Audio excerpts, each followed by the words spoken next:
And he would always tell Zeppelin, I'm leaving the band. I can't go back to America again. I can't do all that. Ritchie Blackmore has never been one to hold back his opinions. And when he despises a band, he truly despises them with every fiber of his being. He wanted to control. I wanted to control. So we butted heads because of that.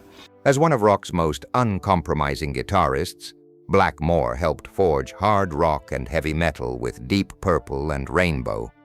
But despite his legendary status, he never hesitated to demolish fellow musicians.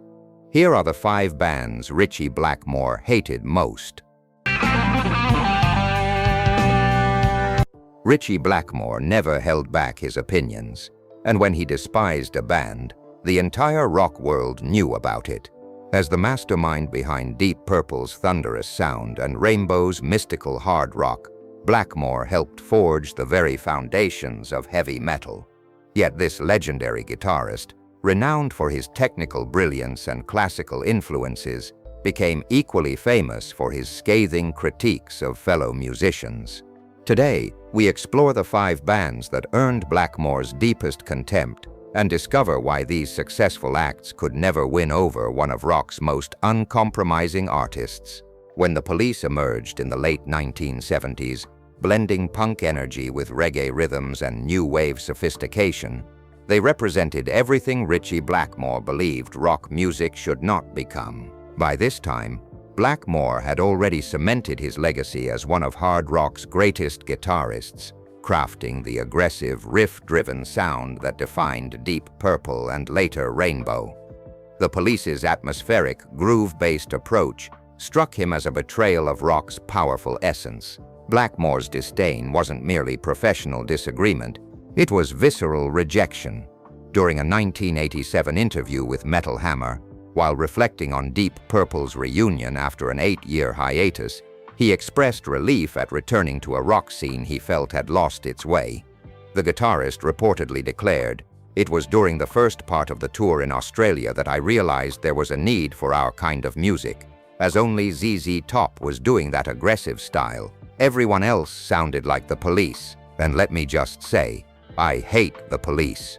For Blackmore, rock demanded power, technical complexity, and virtuosic guitar work. He viewed the Police's fusion of reggae and pop rock as evidence that the industry had softened, abandoning the high-energy, intricate music he championed. While Sting's band dominated charts with radio-friendly hits like Every Breath You Take, Blackmore remained devoted to the heavier, more sophisticated style he had pioneered. To him, the Police represented rock music stripped of its raw intensity and technical wizardry. The Rolling Stones, despite their legendary status as one of rock's greatest bands, never impressed Ritchie Blackmore. In fact, he considered them musical thieves. During a brutally honest 1978 interview with Trouser Press, Blackmore didn't merely criticize the Stones, he dismissed them entirely, viewing their blues-based approach as unoriginal and derivative. Blackmore allegedly told the interviewer, "I wasn't really getting off on people like the Beatles and the Who, all that vocal business. The Stones, I considered them idiots. It was just a rip from Chuck Berry riffs. I'm outspoken, but I don't have any time for the Stones. I can see why they're respected and their rhythms are very good, very steady on record. I respect them, but I don't like them." This harsh assessment reflected Blackmore's fundamental philosophy about rock music. For him, true artistry demanded innovation and technical mastery. His work with Deep Purple and Rainbow pushed boundaries, emphasizing complex compositions, virtuosic solos, and classical influences fused with heavy rock. The Rolling Stones, conversely, built their sound on traditional blues structures and simple but effective riffs. While this approach won them millions of fans and rock immortality, Blackmore saw them as creatively bankrupt. His primary complaint centered on their heavy borrowing from Chuck Berry, rock and roll's pioneering figure. Berry's signature guitar licks became foundational elements in many early rock bands' music, including the Stones. Blackmore found this reliance on established formulas unacceptable in a genre that should constantly evolve and surprise listeners. Perhaps no band frustrated Ritchie Blackmore more than Led Zeppelin, not because he disliked their music entirely, but because he believed they received undeserved credit for innovations he felt Deep Purple had achieved first. While Blackmore respected Jimmy Page as a guitarist, his admiration didn't extend to the band's legacy or their place in rock history. The source of Blackmore's frustration was recognition. Both Deep Purple and Led Zeppelin emerged simultaneously, Deep Purple in 1968 and Zeppelin in 1969, yet Zeppelin consistently received greater acclaim as hard rock pioneers.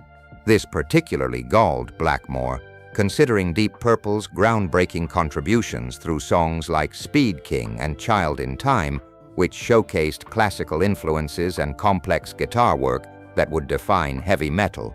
Blackmore reportedly stated, "I've never been a big fan of Zeppelin. I like some of the things they did, but a lot of it was just recycled blues. We in Deep Purple were doing similar things at the same time, but somehow they got all the credit." Beyond recognition disputes, Blackmore had artistic differences with Zeppelin's approach. While Led Zeppelin blended blues, folk, and rock with an improvisational style, Deep Purple favored more structured, classically influenced hard rock. Blackmore, a technically meticulous guitarist who preferred precision and complexity, found Zeppelin's looser, blues-based style less appealing than his own intricate compositions. The rivalry intensified because both bands often faced direct comparisons. Zeppelin's Whole Lotta Love and Deep Purple's Black Knight were released in 1969, both featuring heavy riffs that became rock staples. However, Zeppelin's larger-than-life image and stronger media relationships positioned them as the more revolutionary act, leaving Blackmore feeling his band's contributions were unfairly overshadowed. U2's atmospheric approach to rock music represented everything Ritchie Blackmore considered artistically inferior. As a guitarist celebrated for technical prowess and intricate solos, Blackmore openly dismissed the Edge's minimalist playing style and heavy reliance on effects. Where Blackmore built his reputation on virtuosic skill and classical influences, the Edge favored atmospheric textures, delay effects, and simple chord progressions that Blackmore found inadequate. The Deep Purple legend didn't hide his contempt for U2's approach. Blackmore reportedly remarked, "I don't get U2. The guitar playing is just a bunch of echoes and effects. It's all smoke and mirrors." For Blackmore, genuine guitar mastery meant captivating audiences through pure skill, without studio tricks or layers of effects. His own playing showcased technical brilliance through lightning-fast runs and sophisticated fusion of blues, hard rock, and classical elements. The Edge, however, pioneered his own influential style. His innovative use of delay helped define U2's signature sound, transforming straightforward riffs into massive, anthemic soundscapes. Tracks like Where the Streets Have No Name and Sunday Bloody Sunday demonstrated his ability to create emotional depth with relatively few notes, building atmosphere through layering and repetition rather than complexity. This fundamental difference highlighted a broader divide in rock music between technical proficiency and atmospheric minimalism. Blackmore belonged to the school that valued instrumental mastery above all else, admiring musicians who pushed their instruments' limits. The Edge's restrained, technology-enhanced approach didn't align with Blackmore's definition of great guitar playing, representing a philosophical clash between virtuosity and mood-based rock. Among all the bands Ritchie Blackmore criticized throughout his career, Kiss earned his particular scorn for prioritizing theatrics over musicianship.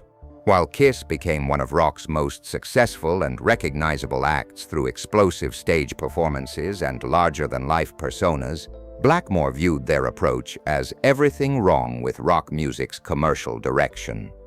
Blackmore's most cutting assessment of the band revealed his core values as a musician. He allegedly quipped, "Kiss, they should spend more time learning how to play their instruments and less time putting on makeup." This comment perfectly captured his belief that theatrical spectacle had replaced genuine musical talent in Kiss's formula for success. As a guitarist known for technical mastery and deep musical understanding, Blackmore valued instrumental ability above all else. His playing with Deep Purple and Rainbow featured intricate, expressive solos that blended blues, hard rock, and classical influences into something uniquely sophisticated. For him, A band should succeed purely on musical merit, without elaborate costumes, fire-breathing, or blood-spitting theatrics. Kiss represented the opposite philosophy. Gene Simmons, Paul Stanley, Ace Frehley, and Peter Criss weren't just musicians but characters, each with signature makeup and personas. They built a multimedia brand extending far beyond music, selling everything from action figures to lunchboxes, while becoming commercially successful beyond most bands' dreams. For purists like Blackmore, this approach cheapened rock music's artistic integrity. The band's straightforward riff-driven anthems like Rock and Roll All Night and Detroit Rock City were designed for mass appeal rather than musical complexity. While undeniably catchy and energetic, Kiss's songs never showcased the technical virtuosity or instrumental sophistication that Blackmore demanded from serious rock music. Ritchie Blackmore's hatred for these 5 bands reveals more than personal taste preferences. It exposes fundamental tensions within rock music between artistic integrity and commercial success, between technical mastery and accessibility, between innovation and entertainment. Each band he despised represented a different threat to his vision of what rock music should be. The Police challenged rock's aggressive foundation with their sophisticated fusion of genres. The Rolling Stones, in his view, relied too heavily on borrowed blues formulas instead of creating original material. Led Zeppelin received credit he felt belonged to Deep Purple for pioneering heavy rock. U2 replaced guitar virtuosity with atmospheric effects and minimalism. Kiss prioritized theatrical spectacle over musical competence. These criticisms weren't merely professional jealousy, but reflected Blackmore's unwavering commitment to musical excellence. Throughout his career, he demanded technical proficiency, creative innovation, and artistic integrity from himself, and expected the same from others. His classical training and deep musical knowledge informed his harsh judgments of bands he considered artistically inferior. Blackmore's perspective also highlighted generational and stylistic divides within rock music. As punk, new wave, and pop rock emerged in the late 70s and 80s, traditional hard rock guitarists like Blackmore found themselves defending their approach against newer, often simpler styles that prioritized different values than technical virtuosity. Ritchie Blackmore's fierce criticisms of these 5 bands ultimately define his legacy as much as his musical achievements. His uncompromising standards and willingness to voice unpopular opinions established him as rock's most honest, if harsh, critic. While the Police, Rolling Stones, Led Zeppelin, U2, and Kiss all achieved massive success despite his disapproval, Blackmore's critiques remind us that artistic integrity and commercial success don't always align. His unwavering commitment to musical excellence, technical mastery, and creative innovation continues to inspire musicians who refuse to compromise their vision for popular acceptance. In a world where image often trumps ability, Blackmore's voice remains a powerful reminder that true artistry demands both skill and authenticity.